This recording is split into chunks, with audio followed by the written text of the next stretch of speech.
사랑하는 형제자매 여러분, 오늘은 성령 강림절 후 세 번째 주일입니다. 우리 주님께서 말씀하신 대로 아버지 하나님께서 보내겠다고 하신 진리의 영, 거룩한 보혜사 성령님을 우리에게 보내셨습니다. 그 성령님께서는 우리에게 모든 것을 가르치시고 주님께서 말씀하신 모든 것을 또한 생각나게 하시고 우리가 예수님을 주님으로 고백하게 감동을 주셨습니다. 우리가 항상 성령 충만할 수 있도록 하나님께서 지금 우리를 부르십니다. 성령님을 통해 우리와 영원히 함께 하시는 주님 앞에 우리의 마음과 뜻을 다하여 영과 진리로 주님을 찬양하며 예배합시다. 아멘. 사도신경으로 우리의 신앙을 고백하겠습니다. 나는 전능하신 아버지 하나님, 천지의 창조주를 믿습니다. 나는 그의 유일하신 아들, 우리 주 예수 그리스도를 믿습니다. 그는 성령으로 잉태되어 동정녀 마리아에게서 나시고 본디오 빌라도에게 고난을 받아 십자가에 못 박혀 죽으시고 장사된 지 사흘 만에 죽은 자 가운데서 다시 살아나셨으며 하늘에 오르시어 전능하신 아버지 하나님 우편에 앉아 계시다가 거기로부터 살아있는 자와 죽은 자를 심판하러 오십니다. 나는 성령을 믿으며 거룩한 공교회와 성도의 교제와 죄를 용서받는 것과 몸의 부활과 영생을 믿습니다. 아멘. 임하소서 임하소서 불과 같은 성령이여 불의 혀로 임하셔서 진리 알게 하시오고 불세례를 베푸시어 죄의 뿌리 소멸하사 거룩하고 깨끗하게 변화시켜 주옵소서. 다윗의 노래 주님 온 마음을 기울여서 주님께 감사를 드립니다. 신들 앞에서 내가 주님께 찬양을 드리렵니다. 내가 주님의 성전을 바라보면서 경배하고 주님의 인자하심과 주님의 진실하심을 생각하면서 주님의 이름에 감사를 드립니다. 주님은 주님의 이름과 말씀을 온갖 것보다 더 높이셨습니다. 내가 부르짖었을 때에 주님께서는 나에게 응답해 주셨고 나에게 힘을 한껏 북돋워 주셨습니다. 주님께서 친히 하신 말씀을 들은 모든 왕들이 주님께 감사를 드립니다. 주님의 영광이 참으로 크심으로 주님께서 하신 일을 그들이 노래합니다. 주님께서는 높은 분이시지만 낮은 자를 굽어보시며 멀리서도 오만한 자를 다 알아보십니다. 내가 고난의 길 한복판을 걷는다고 하여도 주님께서 나에게 새 힘을 주시고 손을 내미셔서 내 원수들의 분노를 가라앉혀 주시며 주님의 오른손으로 나를 구원하여 주십니다. 주님께서 나를 위해 그들에게 갚아주시니 주님의 인자하심은 영원합니다. 주님께서 손수 지으신 이 모든 것을 버리지 말아 주십시오. 아멘. 나와 동행하시고 모든 염려하시니 나는 숲의 새와 같이 기쁘다. 내가 기쁜 마음으로 주의 뜻을 행하면 주의 영이 함께하니라. 성령이 계시네 할렐루야 함께하시네. 좁은 길을 걸으며 밤낮 기뻐하는 것 주의 영이 함께하리라. 만일 우리가 죄가 없다고 말하면 우리는 자기를 속이는 것이요 진리가 우리 속에 없는 것입니다. 우리가 우리 죄를 자백하면 하나님은 신실하시고 의로우신 분이셔서 우리 죄를 용서하시고 모든 불의에서 우리를 깨끗하게 해 주실 것입니다. 지난 한 주간 가정에서 또한 직장에서 세상에서 심지어 교회에서의 우리의 말과 행동을 돌아보며 자비롭고 은혜롭고 노하기를 도디하시는 주님 앞에 우리 죄를 고백합시다. 주님께서 저에게 은총을 베푸시는 것이 사실이면 우리의 악과 우리의 죄를 용서해 주시고 모든 불의에서 우리를 깨끗하게 해 주시고 우리를 주님의 자녀로 삼아 주시옵소서. 내 마음속을 비추시는 주님, 어둠에서 나를 지켜주소서. 내 마음속을 비추시는 주님, 당신 사랑 안에 쉬리라. 내 마음속을 비추시는 주님, 어둠에서 나를 지켜주소서. 내 마음속을 비추시는 주님, 당신 사랑 안에 쉬리라.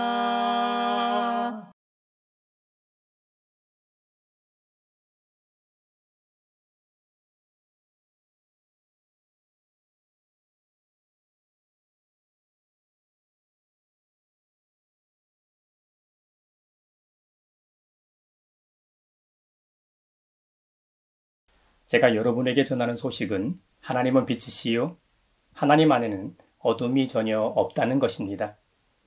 그러므로 하나님께서 빛 가운데 계신 것과 같이 우리가 빛 가운데 살아가면 우리는 서로 사귐을 가지게 되고 하나님의 아들 예수님의 피가 우리를 모든 죄에서 깨끗하게 해 주십니다.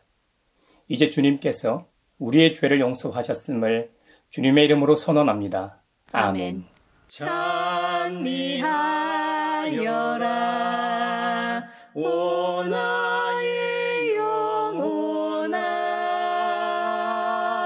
찬미하여라 거룩한 주 이름. 찬미하여라 오 나의 영혼아,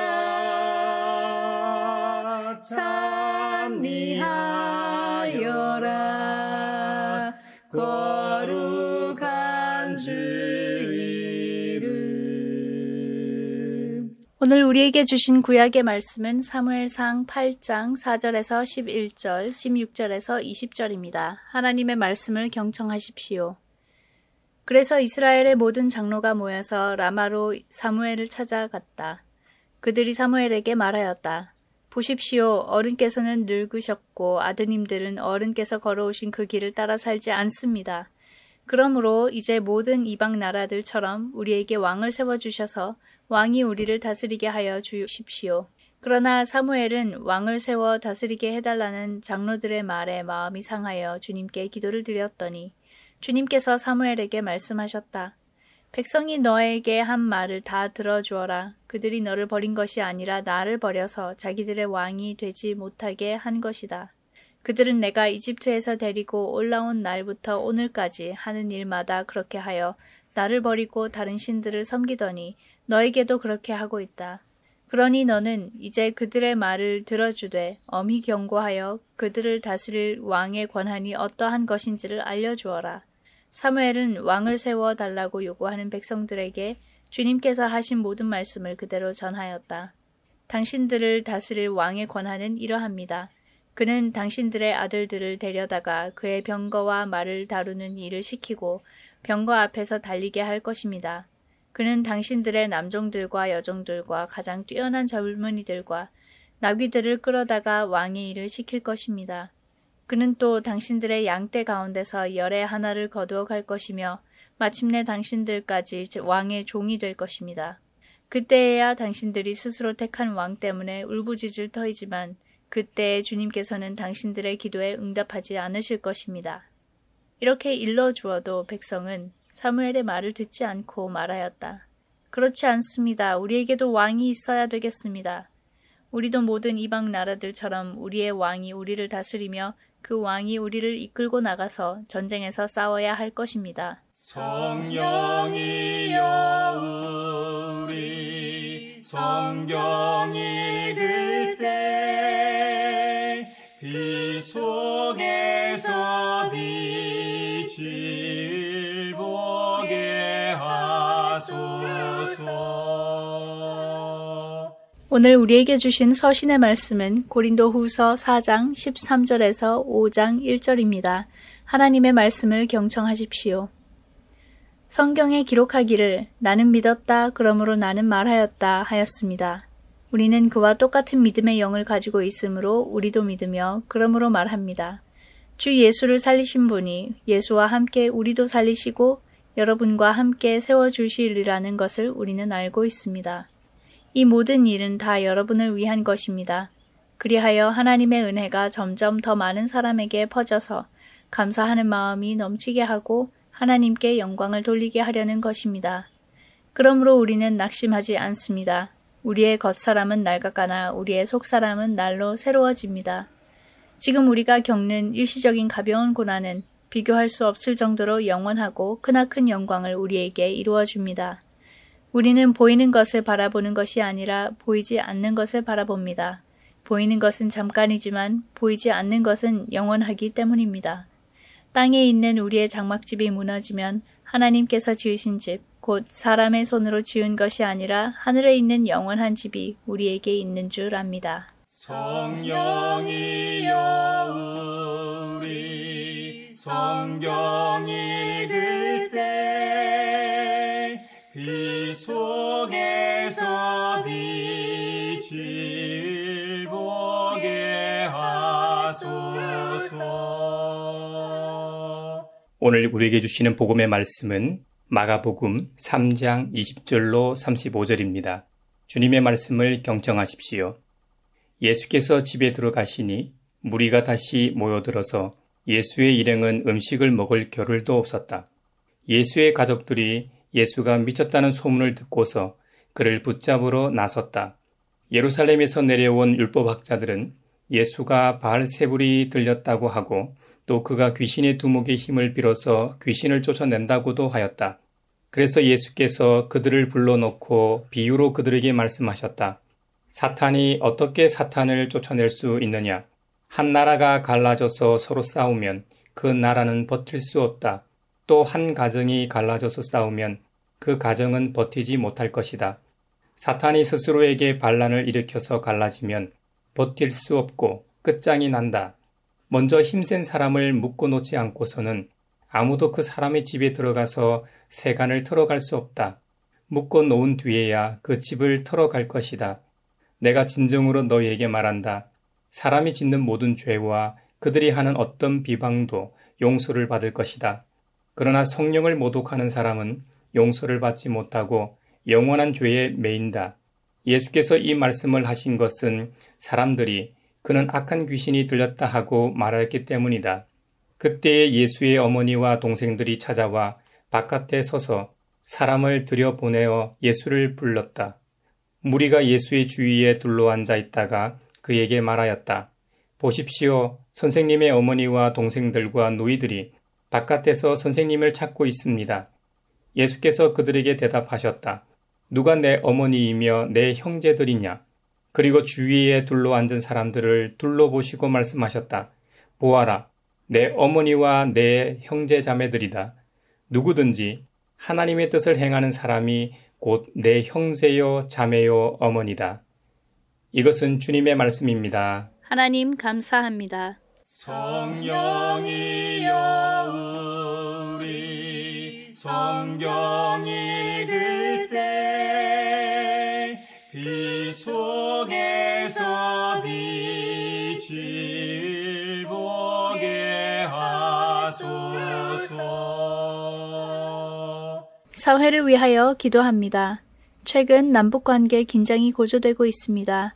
남한 정부가 대북 전단 살포를 막지 않자 북한에서는 오물풍선을 내리며 맞대응했고 남한은 9.19 남북 군사합의를 전면 효력 정지를 시켰습니다.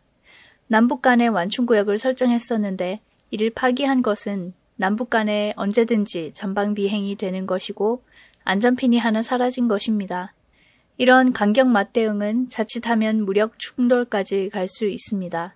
소중한 평화를 무너뜨리지 않고 시민들이 불안해하지 않도록 한국 정부는 시민의 안전과 생명을 보장하게 하소서. 성령의 은사를 나에게 채우사 정결한 마음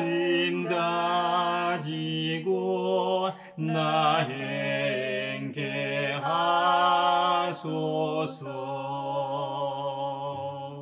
교회를 위하여 기도합니다.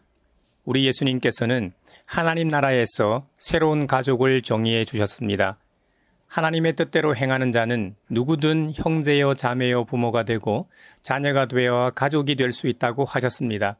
혹 우리가 이 신비의 말씀을 오역하여 주님께서 내게 주신 혈육을 멸시하거나 무시함으로 세상 사람들이 주님의 말씀을 오해하거나 그리스도인들을 인륜도 모르는 무식한 사람들로 인식하지 않게 하소서. 믿음의 형제자매에 앞서 가장 가까운 이웃인 내 혈육에 대한 사랑 실천을 먼저 하기를 원합니다. 그로 인해 하나님 나라의 가족들을 진심으로 사랑하는 단계까지 나아가는 우리 모두가 되게 하소서. 특히 민족과 나라를 뛰어넘게 하시고 피부색과 신분 등 모든 사회적 환경에도 불구하고 하나님의 뜻대로 행하는 자는 누구든지 우리의 형제자매임을 인식하고 또한 가족으로 대하는 우리 가양교회가 되게 하소서. 성령의 은사를 나에게 채우사 정결한 마음 가지고 나 행케 하소서. 세계를 위하여 기도합니다. 멕시코에서 역사상 200년 만에 첫 여성 대통령이 당선되었다고 합니다. 그리고 불과 며칠 후 멕시코의 여성 시장이며 유력 정치인이 괴한의 총에 맞아 숨졌습니다. 마약과 납치를 일삼고 지역을 장악하려는 카르텔의 소행이라고 합니다. 마약과 폭력이 장악한 사회에서 타락하지 않고 공무를 올바로 수행하려는 정치인과 공무원들을 지켜주시고 멕시코 사회가 안정되게 하소서. 성령의 은사를 나에게 채우사 정결한 마음 가지고 나 행케 하소서. 성육신하신 인간 예수님에게도 우리처럼 가족이 있었습니다. 잘 알려진 대로 모친 마리아와 성경의 기록에 의하면 남동생들과 여동생들이 있었습니다. 정확하게는 남동생과 여동생이 몇 명 있었는지, 그들의 나이는 어떻게 되는지, 그들의 생김새는 어떻게 되는지 도무지 알 길이 없습니다. 예수님은 30세가 되어 광야에서 40일 금식 기도를 하시고 사탄에게 시험을 받으신 후 공생애를 시작하셨습니다. 공생애 기간 함께 할 믿음의 동지, 동력자를 택하셨습니다. 그 수가 12명이라 예수님의 12제자라고 부르죠. 예수님께서 가시는 곳마다 놀라운 기적이 일어나고 때론 기존 질서와의 마찰로 인해 논쟁도 하고 분쟁이 생겼습니다. 이 소식이 가족들에게도 들렸겠죠. 그런데 좋은 소문도 있었지만 예수님이 미쳤다는 소문도 돌았습니다. 좋은 이 소문보다는 안 좋은 소문이 더 빨리, 더 멀리 퍼지는 법입니다. 그래서 하루는 예수님의 가족들이 예수님을 생각해서 그를 붙잡으러 나섰습니다. 고향 나사렛에서 공생애의 중심지, 이 가버나움으로 말입니다. 예수님의 가족들 역시 예수님이 누구신지 정확하게 알지 못했습니다. 예수님이 미쳤다는 소문에 당황한 나머지 찾아 나섰던 것이죠. 예수님이 메시아로서 하시는 사역에 대해 이해했을 리가 없었죠. 그냥 소문 때문에 비정상적이고 위험한 정신 상태로만 인식했습니다. 그래서 예수님의 하늘 사역, 즉 구속사적 사역을 제지하려고 찾아 나섰던 것입니다. 예수님의 가족들이 오해하게 된 이유는 무엇일까요? 먼저는 유대 사회를 이끌어갔던 이 지도층들의 말 때문입니다. 제사장, 바리새인, 사두개인, 서기관과 같은 당시 종교 지도자들로부터 비난과 정죄를 받았기 때문이죠. 사실 당시 종교 지도자들은 유일신 여호와 하나님에 대한 신앙의 유일한 길잡이로 인정되었습니다. 무지한 일반 백성으로서는 그들의 가르침에 절대적으로 복종할 수밖에 없는 사회 분위기였기 때문에 그들의 가족이었던 예수님을 오해할 수밖에 없었던 겁니다. 자신의 아들이요, 자신의 형이요, 오빠였는데 말입니다. 두 번째로 가족들이 예수님에 대해 오해했던 이유는 예수님이 구속사적 사역에 동력자로 부르신 12명의 제자들이 하나같이 결점이 있는 사람들이었기 때문입니다. 한마디로 하자가 있는 사람들이었습니다. 한 명도 안 빼고 흠이 있고 결점이 있는 자들이었습니다. 당시 매국노라 손가락질 받던 세리를 제자로 선택하셨습니다. 무식한 계층인 어부들을 제자로 선택하셨습니다. 과격한 열심당원을 제자로 삼으셨습니다. 게다가 예수님은 죄인의 무리로 간주되던 자들과 함께 식탁 공동체를 이루기까지 하셨습니다. 그러니 일반인들의 판단으로는 도무지 받아들이고 용납할 수 없는 일이었기 때문입니다. 세 번째로 예수님은 한 가정의 가장으로서 본연의 일이 있었음에도 불구하고 그 모든 것을 제쳐두고 행인 같은 유랑자가 되었기 때문입니다. 어떻게 보면 예수님은 일반 백성들의 눈으로 볼 때 참으로 무책임한 사람이었습니다. 생계와 생활의 안정에는 관심이 없었기 때문입니다. 마지막 네 번째는 예수님이 전하신 메시지가 문제였습니다. 기존의 율법관과 상당히 거리감이 멀었습니다. 예수님의 이적과 기사는 보통 사람의 능력으로 도저히 불가능한 것이었기 때문입니다. 그런데 만나는 사람마다 그들의 질병을 고쳐주시고 귀신에 사로잡힌 사람이 귀신으로부터 자유를 얻도록 귀신을 쫓아내셨습니다. 걷지 못하는 장애인, 절뚝거리는 장애인, 앞을 보지 못하는 장애인, 듣지 못하는 장애인, 말 못하는 장애인, 심지어 죽은 사람도 살려냈습니다. 이런 일은 인간으로서는 절대로 못하는 일입니다. 그러니 일반 백성들 입장에서는 예수님을 두려워했을 겁니다. 그래서 예수님이 바알세불에 들렸다고 했던 것입니다. 예수님의 가족들이 등장하는 내용 사이에는 흥미로운 논쟁이 하나 기록되어 있습니다. 바로 예수님과 바알세불 논쟁입니다. 먼저 이 바알세불이 뭔지 살펴보죠. 바알세불은 문자적으로 똥의 주, 파리의 주라는 의미를 가지고 있습니다. 본문에서는 귀신들의 왕 사탄을 가리킨다고 보시면 됩니다. 당시 사람들은 병이 낫기를 바라거나 뭔가 예수님으로부터 자신의 문제를 해결받거나 필요한 부분을 채우기 위해서 예수님을 따라다니던 사람들도 있었지만 반대로 기존 질서를 해치는 위험한 인물로 간주한 세력들은 어떻게 해서든 안 좋은 소문이 돌게 했습니다. 평판이 나쁘도록 여론을 조작하고 조장한 것이죠.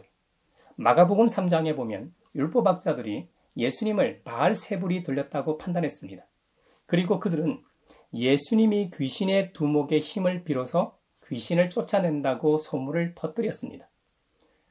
하지만 흥미로운 점은 욥기 1장에서 사탄이 욥을 시험하는 과정에서 악한 영들의 세계라도 그곳을 통치하시는 분은 오직 하나님 한 분이심을 알 수 있습니다.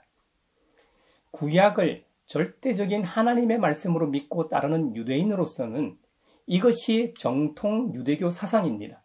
그럼에도 불구하고 예루살렘에서 내려온 율법학자들이 예수님이 귀신의 왕인 바알세불의 힘을 빌어 귀신을 쫓아낸다고 엉뚱한 주장을 하는 이유가 있습니다. 당시 이스라엘은 로마의 식민지 지배하에 있었을 뿐만 아니라 지중해 연안 전체에 영향을 강하게 끼쳤던 헬레니즘 문화의 영향 때문입니다. 이원론적 사고가 팽배해 있었는데다 실제로 귀신의 힘을 빌어 주술적 치료 행위를 하는 사교의 사제들이 넘쳐났기 때문입니다. 이런 시대적 상황에서 예수님은 이제까지 그들이 듣도 보도 못한 새로운 교훈과 말씀을 전하셨기 때문에 반감을 샀던 것입니다. 거기다 실제로 귀신에 사로잡혀 고통받고 있던 수많은 사람들을 해방시켜 주셨고 질병으로 고통받고 있던 사람들도 그들의 병을 치유해 주셨기 때문에 유대 사회의 일약 스타로 부상했기 때문입니다. 무엇보다도 구약의 율법에 매여 있었기 때문입니다. 당시 유대교 지도자들로서는 하늘에서 오신 성육신하신 예수님을 알아볼 만한 영적 안목이 없었던 것이죠. 진짜로 영적으로 깨어있던 여선지자 안나나 의롭고 경건한 시므온 같은 몇 사람만 예수님을 알아봤죠. 이전에는 전무했던 놀라운 능력과 권세를 행하는 예수님에 대한 시기와 질투에 눈이 멀어 무조건 무조건 예수님을 배척하며 넘어뜨리려는 데만 이 혈안이 되어 있었기 때문에 이런 짓을 벌인 것이죠. 이에 예수님께서 비유 하나를 드십니다.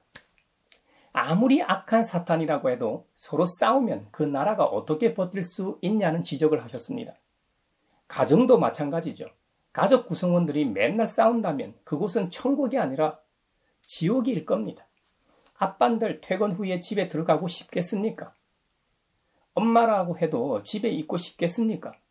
자녀라고 해서 학교 후에 집에 들어가고 싶겠습니까? 다들 저마다 핑계거리를 찾아 잠잘 시간에 맞춰 들어가 잠만 자고 일어나자마자 뛰쳐나올 겁니다. 그것처럼 만약 예수님이 귀신의 왕 바알세불의 힘을 빌어 진짜로 귀신들을 쫓아낸다면 어떻게 귀신의 나라가 유지될 수 있느냐는 반문이십니다. 우리나라도 조선 때 붕당 정치로 하루도 나라가 조용할 날이 없었습니다. 하지만 외적이 침입했을 때는 하나가 되려고 노력했습니다. 물론 자신의 출세를 위해 엉뚱한 짓을 벌이는 자들도 있긴 했지만 대부분은 힘을 모아 외적을 물리치려고 했죠. 이것이 모든 생태 세계의 법칙입니다. 이 비유를 드신 다음 예수님께서는 강력한 메시지를 한 방 날리십니다. 사람들이 짓는 모든 죄와 그들이 하는 어떤 비방도 용서를 받을 수 있는데 오직 성령을 모독하는 사람은 용서를 받지 못한다고 경고하셨습니다. 하나님의 거룩한 영이 하시는 일을 악한 영이 하는 일로 말하였기 때문이죠. 우리가 살아가면서 특히 하나님의 일을 하면서 조심해야 하는 것이 두 가지 있습니다. 하나는 자기 마음대로 성령의 일을 판단하는 것입니다. 어떤 것이 성령의 일인지 100% 자신할 수 있습니까? 시간이 지나면 자연스레 드러나게 되어 있습니다. 그러니 입이 근질근질해도 말을 아껴야 합니다. 잠언 23장 11절에 보면 경우에 알맞은 말은 은쟁반에 담긴 금사과라는 말이 있습니다. 경우에 합당한 말이 얼마나 중요한가를 보여주시는 말씀이죠. 지혜로운 사람의 책망은 잘못된 길로 가는 사람을 구하기도 하죠. 하지만 어리석은 사람의 조언은 잘 가던 길도 넘어지게 한다는 사실을 잊지 마십시다. 또 다른 하나는 성령의 일을 방해하는 것입니다. 사실 우리가 어떤 것이 진짜 성령의 일이신지 정확히는 알 수가 없죠. 이건 역시 시간이 지나면 자연스레 드러나게 됩니다. 교회 일을 하다 혹 자기 마음이 안 든다고 해서 못하도록 방해해서는 안 된다는 말입니다. 저도 한 반백년 교회 일을 해오면서 반대를 위한 반대를 하는 경우를 무수히 지켜봤습니다. 잘 되는 경우를 거의 못 봤습니다. 반대하는 사람이 암이 걸려 죽었다는 말이 아닙니다. 사업이 망하고 집안이 잘 안 풀렸더라는 이 말이 아닙니다. 그런 교회치고 지금 현재 건강한 교회가 없다는 말을 하고 있는 것입니다. 물론 시대적으로 탈종교 사회이고 저출산의 교회를 떠나는 사람은 많고 가난한 성도들도 많아지기 때문에 교회들이 성장을 멈추고 쇠락하는 것도 맞지만 교회가 교회 되도록 함께 힘을 모으지 않았기 때문에 교회가 추락하는데 가속 페달을 밟게 했다는 말을 하는 것입니다. 성령의 일을 방해한 사례는 구약에서도 찾아볼 수 있습니다. 사무엘상 8장에 보면 이스라엘 백성들이 왕을 요구하는 이야기가 기록되어 있습니다. 이스라엘은 신정국가입니다. 왕이 곧 창조주 하나님이십니다. 그런데 이제는 같은 피조물인 인간을 왕으로 세워달라고 합니다. 물론 같은 인간으로서 자기네들보다는 좀 더 강한 존재처럼 보이는 자를 왕으로 뽑겠죠. 그래봤자 같은 피조물입니다. 전능한 신은 아니죠. 하나님은 영이시기 때문에 눈에 보이지 않습니다. 때론 침묵하기도 하십니다. 그러니 답답할 수밖에 없죠. 그래도 지금까지 누구 덕에 자신들이 잘 살아왔습니까? 그것만 생각해봐도 이럴 순 없죠. 하나님이 그들의 왕이시라는 말은 하나님의 영이 그들과 함께 계셔 지키시고 보호하신다는 말입니다. 신약으로 치면 성령님이 함께 하신다는 말이죠. 그런데 이제는 그 성령이 활동하시지 못하도록 아예 그 자리에서 내려오라는 겁니다. 우리의 왕으로 인정하지 못하겠다는 말입니다. 이것이야말로 성령 모독죄입니다. 그 결과가 어떻게 나타난지 아십니까?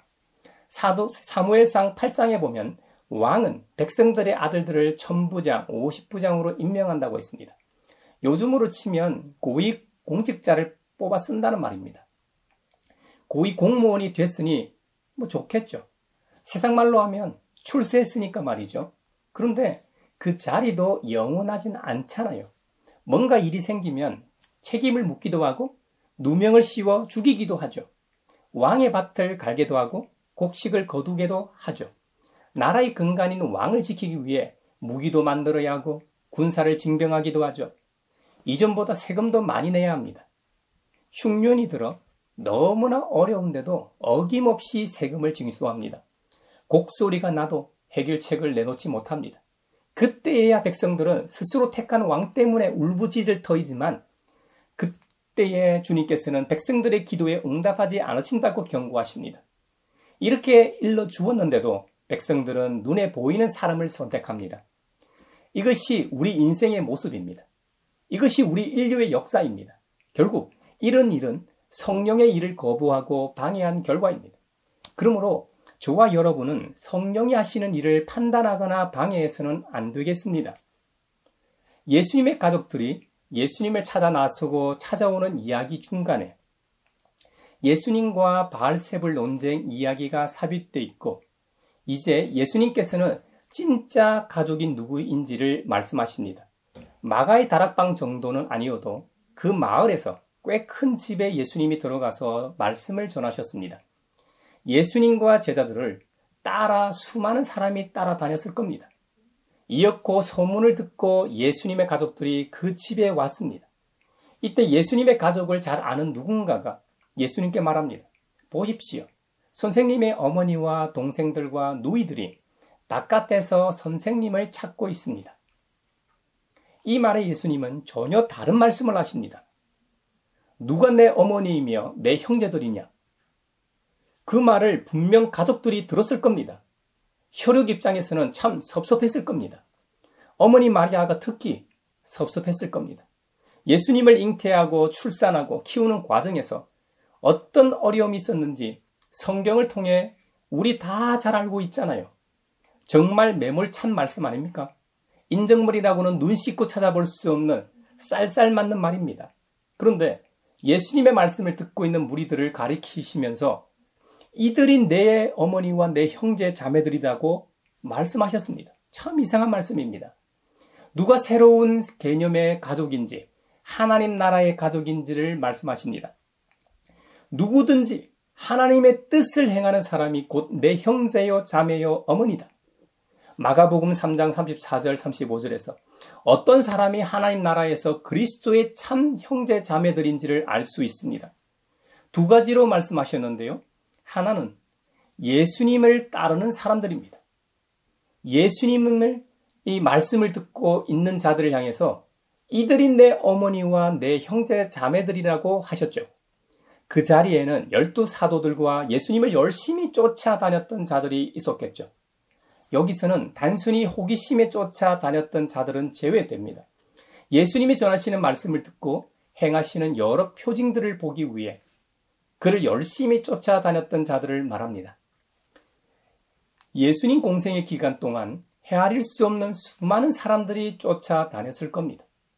그 많은 사람들 중에 예수님이 둘러보실 만큼 측근에 있으려면 예수님의 진정한 추종자가 아니면 접근 불가했을 겁니다. 이들은 단순히 예수님이 하시는 말씀과 행하시는 것에 만족하는 자들이 아니었습니다. 예수님과 인격적인 교제를 나누는 자들이었을 겁니다. 12 사도의 경우를 보십시오. 그들은 3년 동안 함께 동고동락 동행했던 자들입니다. 예수님이 밤새 철야 기도하실 때 그 자리에도 함께 있던 자들입니다. 물론 피곤해서 주님께서 기도하실 때는 옆에서 졸기도 했지만 말입니다. 가룟 유다를 제외하고 모두 다 부활을 목격했습니다. 예수님의 유언에 따라 예루살렘을 떠나지 않았습니다. 기도하다가 오순절날 성령 강림 체험을 했던 자들입니다. 초대교회의 지도자들이었습니다. 모두 다 주님의 마지막 대명령대로 복음을 전하다 순교했습니다. 예수님의 사역 가운데 가장 유명한 중에 하나가 바로 오병이어일 겁니다. 하루에 5,000명, 4,000명씩 먹이신 적이 한두 분이 아닙니다. 그만큼 어마어마한 사람들이 따라다녔습니다. 그런데 맨 마지막에 남은 사람은 120명밖에 없었습니다. 어쩌면 우리도 한순간에 예수님 주위에서 맴도는 인생이 될지도 모릅니다. 예수님 안에서 예수님과 더불어 인격적인 교제를 나누어야만 합니다. 그래서 주님의 말씀인 성경을 읽어야 하고 주님과의 대화인 기도를 해야 하고 영을 깨우기 위해 찬양을 불러야 하는 겁니다. 그리고 믿음의 형제자매들과도 인격적 관계를, 교제를 나누어야 합니다. 내가 힘들 때 때론 내 옆에 있는 믿음의 형제자매들로 인해 힘을 얻을 때가 있기 때문이죠. 그들도 분명 힘든 시기가 있었습니다. 믿음의 경주에서 쉬운 구간은 없습니다. 언제든 고비가 찾아옵니다. 그때 그들이 어떻게 그 어려움을 극복하고 이겨냈는지 간증과 나눔을 통해서 우리는 힘과 용기를 얻기 때문이죠. 우리가 성경을 읽는 이유도 이것입니다. 믿음의 조상들, 믿음의 선배들이 어떻게 믿음의 경주를 끝까지 승리로 완주했는지 그 스토리를 읽고 우리도 힘을 얻어 끝까지 승리로 완주하기 위함임을 잊지 마십시오. 두 번째로 하나님 나라의 그리스도의 형제자매들은 하나님의 뜻대로 행하는 자들입니다. 주님은 마태복음 7장에서도 나더러 주님 주님 하는 사람이라고 해서 다 하늘나라에 들어가는 것이 아니다라고 말씀하셨습니다. 하늘에 계신 내 아버지의 뜻을 행하는 사람이라야 들어간다고 말씀하셨습니다. 그러면 궁금한 점이 하나님의 뜻은 무엇인가 하는 것입니다. 오늘은 두 가지로 좁혀서 살펴보겠습니다. 하나는 거룩함입니다. 거룩이라는 말은 구별된 상태를 말하죠. 금이 순수할수록 값어치가 나가죠. 순도 99.99%가 순금, 정금이라고 하죠. 그리스도인도 세상과 구별되어야 합니다. 그런데 우리는 그리스도 우리 주님을 통해 세상과 구별됩니다. 우리가 예수님을 나의 구주, 나의 하나님으로 영접했다고 해서 우리가 진정으로 거룩한 자들인가 장담할 수 있을까요?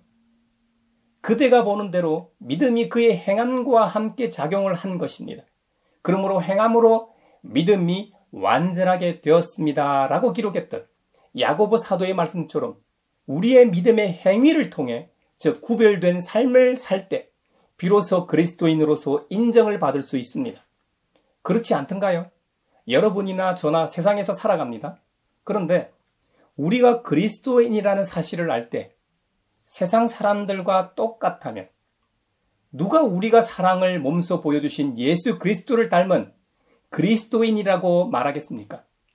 우리 모두가 행함이 있는 믿음을 통해 구별된 거룩한 그 그리스도인이 되길 바랍니다.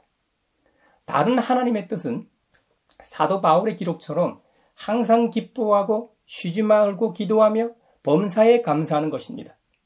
여러분이 우리가 이 세상을 살아가다 보면 가지고 싶은 소유욕도 생기고 물욕도 생기고 명예욕도 생기기 마련입니다. 그런데 그런 기쁨이 오래 가든가요? 그렇지 않습니다. 대골 같은 집을 소유했다고 해서 죽을 때까지 기쁜 건 아닙니다. 당분간은 대골 같은 집을 보고 묵상하고 기쁘겠죠. 그런데 10년이 지나고 30년이 지나면 그 좋던 건물은 색이 바라고 닳고 헐기 마련입니다. 손이 많이 가서 손때 묻은 것 때문에 애착은 갈지 몰라도 처음 구입했을 때만큼의 기쁨이 있지는 않습니다. 데살로니가 전서에서 말하는 기쁨은 예수 그리스도 우리 주님의 구속의 은혜와 관련이 있습니다. 십자가의 은혜에 감사하고 감격하는 사람만이 항상 기뻐할 수 있습니다. 내가 어떤 존재인지를 정확히 알고 믿으면 어찌 감사하지 않을 수 있겠습니까? 어찌 매일 매 순간 기도하지 않을 수 있겠습니까? 우리는 하나님과 끊임없이 인격적인 교제를 하기 위해 기도하는 것입니다. 뭔가 바라고 소망하는 것을 위해 기도하기도 하지만 근본적으로 주님과 인격적 만남과 교제를 위해 기도하는 것입니다. 이것이 그리스도인들이 타 종교와 달리 기도하는 가장 큰 이유입니다. 사도 바울이 왜 모든 것을 배설물로 여겼는지 이제 좀 이해가 되십니까? 이 세상 그 무엇과도 바꿀 수 없기 때문입니다. 우리 모두가 이 귀한 은혜를 깨닫길 바랍니다. 우리가 하나님 나라에서 그리스도의 형제자매가 되었다는 것은 똑같은 믿음의 영을 가졌다는 말이기도 합니다. 한 성령을 받았고 한 영에 의해 관계를 맺기 때문이죠. 그래서 교회 다니는 사람들 보면 그 어떤 관계보다도 끈끈한 관계를 형성하고 있습니다. 초등학교부터 시작하여 대학교까지 우리는 많은 인간 관계를 맺고 있죠. 시간으로 봐도 오랜 시간 관계를 맺었음에도 불구하고 교회에서 맺은 짧은 관계가 우리 인생에서 가장 중요한 자리를 차지하고 있는 이유입니다. 그러니 사랑하는 형제자매 여러분, 어떤 경우에도 낙심하지 마십시오. 우리의 겉사람은 시간이 지날수록 낡아지기 마련입니다. 하지만 우리의 속사람은 날로 새로워짐을 믿으십시오. 아멘. 지금 우리가 겪는 일시적인 고난은 앞으로 우리에게 예비된 영광과는 비교할 수 없습니다. 우리는 보이는 것을 바라는 자들이 아닙니다. 잠깐 있다 사라지는 것을 소망하는 자들이 아닙니다. 지금 보이지는 않지만 영원한 것을 소망하는 자들입니다. 우리는 땅에 있는 장막집에 목매는 자들이 아닙니다. 하나님께서 지으신 집, 사람의 손으로는 절대로 지을 수 없는 하늘에 있는 영원한 집에 입주한 자들입니다. 할렐루야, 아멘. 사랑하는 형제자매 여러분, 우리 주님께서 새롭게 정의해 주시고 하나님의 영을 통해 새롭게 맺어주신 믿음의 형제자매, 가족을 사랑하십시오. 그 가족을 위해 기도하십시오. 그 가족으로 인해 기뻐하십시오. 또 아직 그리스도 밖에 있는 자들을 긍휼히 여기며 주님의 마음으로 나아가서 사랑을 실천하는 우리 모두가 되길 주님의 이름으로 축원합니다.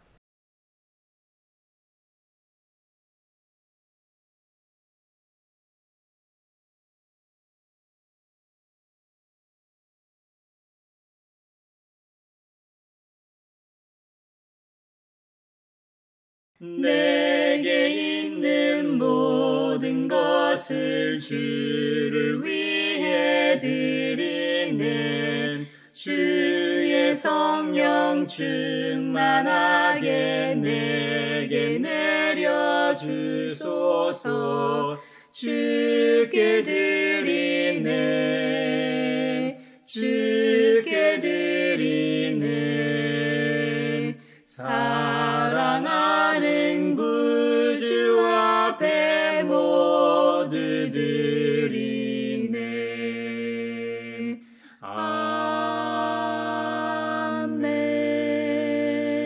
아멘. 여기에 모인 우리는 우리의 믿음의 역사와 사랑의 수고와 우리 구주 예수 그리스도에 대한 소망의 인내를 여기 연보에 담아 올려드립니다. 주님께서 말씀하신 대로 인색함으로나 억지로 하지 않고 질그릇에 지나지 않는 존재가 우리 몸에 예수 그리스도라는 보물을 소유하게 하심에 감사하여 각각 그 마음에 정한 대로 즐거운 마음으로 바치오니 향기로운 예물이 되게 하소서. 은혜의 주님, 우리의 정성을 어여삐 여기시어 주님께서 베푸신 은혜에 비하면 보잘것없지만 말씀하신 대로 미리 구별하여 드리오니 기쁘게 받으시옵소서. 우리의 가진 것이 비록 적어도 바치는 기쁨은 더 커지고 비록 버는 것이 적어도 나누는 즐거움은 더욱 넘쳐 우리 믿음의 소문이 각처에 퍼지게 하소서. 우리 주님 예수 그리스도의 이름으로 감사하며 기도하옵나이다. 아멘. 그 선한 힘에 고요히 감사하여 그 놀라운 평화를 누리며 나 그대들과 함께 걸어가네. 나 그대들과 하늘을 여네. 주께서 밝히신 작은 촛불이 어둠을 헤치고 타오르네. 그 빛에 우리 모두 하나 되어 온누리에 비추게 하소서. 그 선한 힘이 하시니 믿음으로 일어나리를 기대하네. 주 언제나 우리와 함께 계셔 하루 또 하루가 늘 새로워. 서로 평화 인사를 나누겠습니다. 주님의 평화를 빕니다. 빕니다. 주님의 평화를 빈다 얘들아. 주님의 평화가 여러분과 함께 하시길 바랍니다. 이제 축도하겠습니다. 우리에게 구원자 예수 그리스도를 보내신 것과 같이 성령 하나님을 보내시어 영원히 함께 하시는 성삼위 하나님께서 여러분에게 복의 복을 내려주셔서 언제 어디서나 여러분을 지키시기를 원하며 주님께서 그분의 인자한 얼굴을 여러분에게 비추사 여러분의 가정과 함께 하시길 원하며 필요에 따라 물질과 건강과 은혜 베푸시기를 원하며 주님의 몸된 하나의 거룩하고 보편적인 사도적인 모든 교회와 한반도 평화 통일과 세계 곳곳에서 벌어지고 있는 전쟁과 다툼이 종식되어 샬롬의 은혜가 있길 원하며 지구촌에서 벌어지고 있는 기후 위기로 인한 자연재해와 인간의 욕망으로 인한 폭력, 테러, 온갖 차별로 인해 고통받고 있는 모든 사람들이 빨리 일상으로 돌아가길 원하며 이 시간에도 하나님 나라와 예수 그리스도 복음 전파를 위해 애쓰며 수고하고 있는 선교사들과 함께 하시길 원하며 오늘 말씀처럼 그리스도를 통해 하나님 나라에서의 새로운 가족이 되게 하신 것에 감사하는 사람들 위에 평강 주시기를 성부와 성자와 성령의 이름으로 축원하옵나이다. 아멘.